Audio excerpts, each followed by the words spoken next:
We woke up to a morning in the 60s, so I had to put a sweater jacket on to tackle some garden chores.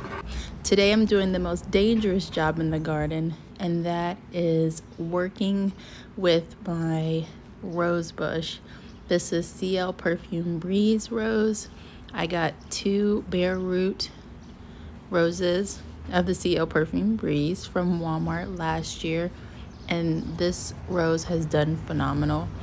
They filled in these 2 trellises in a year's time. So if you're looking for a climbing rose that can fill in a space quickly, I definitely recommend the Perfume Breeze rose. So I'm just tying some pieces back, and I'll come in and do some pruning and deadheading of some spent flowers.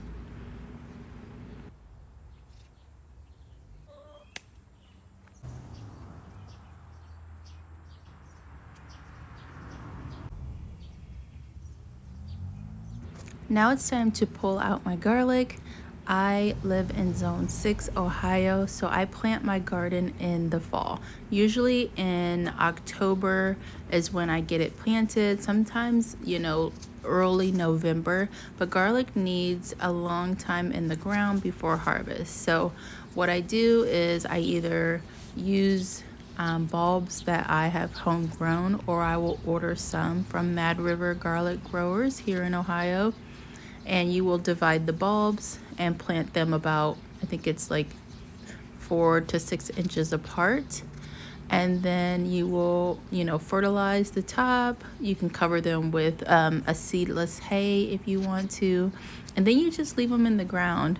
Come spring, once they start growing again, and they will likely sprout and grow before winter hits and you get snow covered. That's fine, they'll be fine.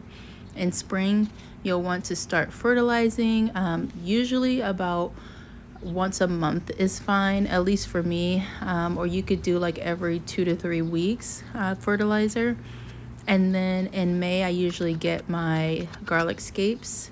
And then late June is when I actually harvest my garlic. And this harvest is pretty decent. I didn't plant a lot of bulbs last season because I didn't want to take up a lot of space in my garden for garlic. Even though I love garlic, it's one of my favorite things to grow and eat because it's so easy, so hands off. Like, it's the easiest vegetable in my opinion to grow because it literally just, like, it doesn't demand anything, and the squirrels don't typically dig up the garlic.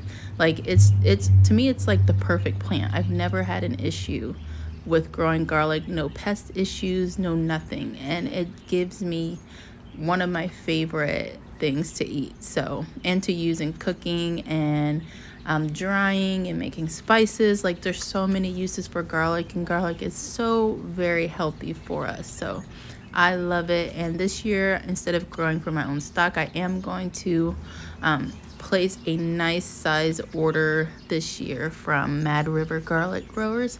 I like them because they're in Ohio, so then I know that the garlic I order from them will tolerate our environment, my garden zone, my soil, all of that kind of stuff. So if you're wanting to grow garlic, try buying from someone that is in your state. You don't have to, but then if they can grow it there, you can grow it at home. You are welcome to eat your garlic fresh, but if you want it to store, you will have to cure it first, and that can take anywhere between 4 to 6 weeks. And basically you want to put it in a place where there's lots of airflow. You'll allow that stalk to dry up and get very hard, and that will cure the bulb so that it will last longer in your pantry. So I've been doing this new thing this year where I'm just twisting off the roots, and that takes off all of that soil so easily. It's so nice, just twist it off, and I'm not like zhuzhing up the roots trying to get all that soil off. But usually, I'll take pruners and cut off the roots or try to shake off all the dirt, but just doing that twisting, genius, game changer for me. That's my harvest. Just one basket full. Nothing huge this year, but this fall I might grow a little bit more since I have a few extra garden beds.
What did they say?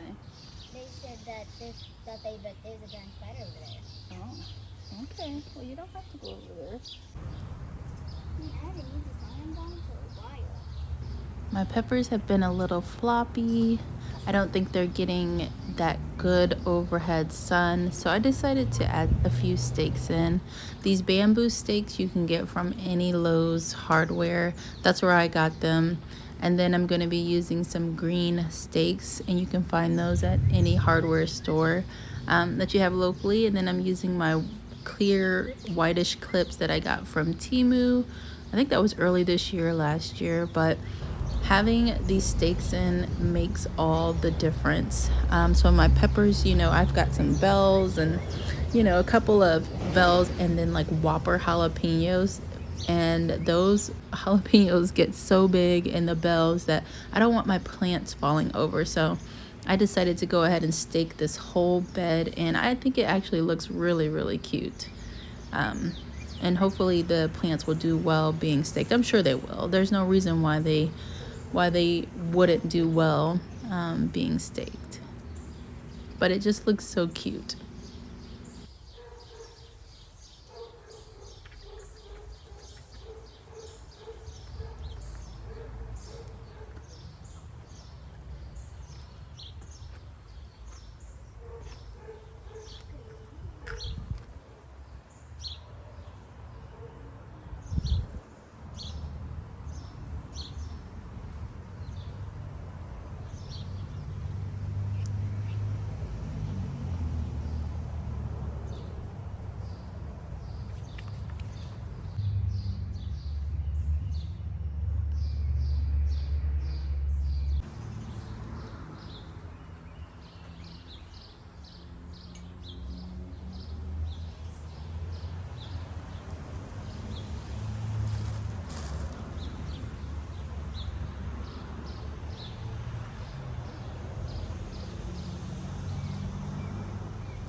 So I have the tomato propagation that I took when we filmed the growing tomatoes in self-watering containers videos in those Vego tomato planters. And I had cut a piece off of one of the tomatoes. I believe it's Sun Gold or Sun something, but I left that plant in that raised bed and it rooted in and just started growing like crazy. So I need to take it out, which I just did, and then I'm going to plant it here on this trellis. I have pole beans on this trellis on this side, and then the opposite side I actually have squash growing, which is going to be pretty cool. Last year I grew a lemon cucumber and it was horrible.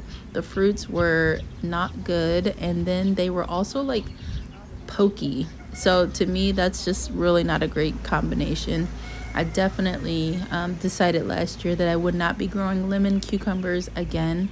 If you grow lemon cucumbers and you like them, leave a comment below. How do you eat them? Because I didn't find them to taste all that great. We got quite a bit done today, and I am satisfied with this. I get out early in the morning to do my gardening, and then the rest of the day I am free just to enjoy. Let me know if you guys have any questions, and I'll see you in the next video. Bye!